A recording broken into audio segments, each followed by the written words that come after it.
ಕಂದಾಯ ಇಲಾಖೆ ವತಿಯಿಂದ ಬೆಂಗಳೂರಿನಲ್ಲಿಂದು ಹಮ್ಮಿಕೊಂಡಿದ್ದ ರಾಜ್ಯದಲ್ಲಿ ಮನೆ ಮನೆಗೆ ತೆರಳಿ ಉಚಿತ ಜಾತಿ ಪ್ರಮಾಣ ಪತ್ರ ಹಾಗೂ ಶಾಶ್ವತ ನಿವಾಸ ಪ್ರಮಾಣ ಪತ್ರ ಸೇವೆಯ ಆರಂಭಕ್ಕೆ ಮುಖ್ಯಮಂತ್ರಿ ಡಿಕೆ ಶಿವಕುಮಾರ್ ಬೆಂಗಳೂರಿನಲ್ಲಿಂದು ಚಾಲನೆ ನೀಡಿದರು.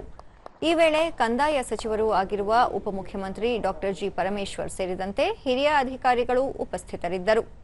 ಬಳಿಕ ಮುಖ್ಯಮಂತ್ರಿ ಡಿಕೆ ಶಿವಕುಮಾರ್ ರಾಜ್ಯಾದ್ಯಂತ ಒಟ್ಟು 4.85 ಕೋಟಿ ಡಿಜಿಟಲ್ ಜಾತಿ ಪ್ರಮಾಣ ಪತ್ರಗಳನ್ನು ಗ್ರಾಮವಾರು ವಿಂಗಡಿಸಿ ಪಿಡಿಎಫ್ ರೂಪದಲ್ಲಿ ಜಿಲ್ಲಾಧಿಕಾರಿಗಳಿಗೆ ಒದಗಿಸಲಾಗಿದ್ದು, ಇವುಗಳನ್ನು ಮುದ್ರಿಸಿ ಸಾರ್ವಜನಿಕರ ಮನೆ ಬಾಗಿಲಿಗೆ ತಲುಪಿಸಲಾಗುತ್ತಿದೆ.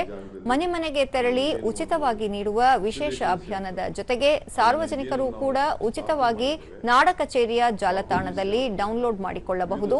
ಪ್ರತಿ ಹೋಬಳಿ ಮಟ್ಟದಲ್ಲಿ ಉಚಿತ ಮುದ್ರಣ ಸಹಾಯ ಕೇಂದ್ರಗಳನ್ನು ಸ್ಥಾಪಿಸಲಾಗಿದೆ ಎಂದರು.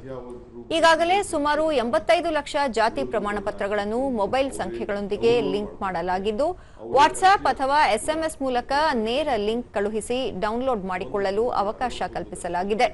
ಇದರ ಜೊತೆಗೆ ರಾಜ್ಯಾದ್ಯಂತ ಏಕರೂಪದ ಪಾರದರ್ಶಕ ಕಾನೂನುಬದ್ಧ ಚೌಕಟ್ಟಿನಡಿಯಲ್ಲಿ ಶಾಶ್ವತ ನಿವಾಸ ಪ್ರಮಾಣ ಪತ್ರ ವಿತರಿಸುವ ಮಹತ್ವದ ಸೇವೆಗೂ ಚಾಲನೆ ನೀಡಲಾಗಿದೆ. ನಾಗರಿಕರು ಈ ಪ್ರಮಾಣ ಪತ್ರಗಳನ್ನು ನಾಡ ಕಚೇರಿ, ಗ್ರಾಮ 1, ಕರ್ನಾಟಕ 1, ಬೆಂಗಳೂರು 1 ಹಾಗೂ ಬಾಪೂಜಿ ಸೇವಾ ಕೇಂದ್ರಗಳ ಮೂಲಕ ಪಡೆಯಬಹುದಾಗಿದೆ ಎಂದು ಹೇಳಿದರು.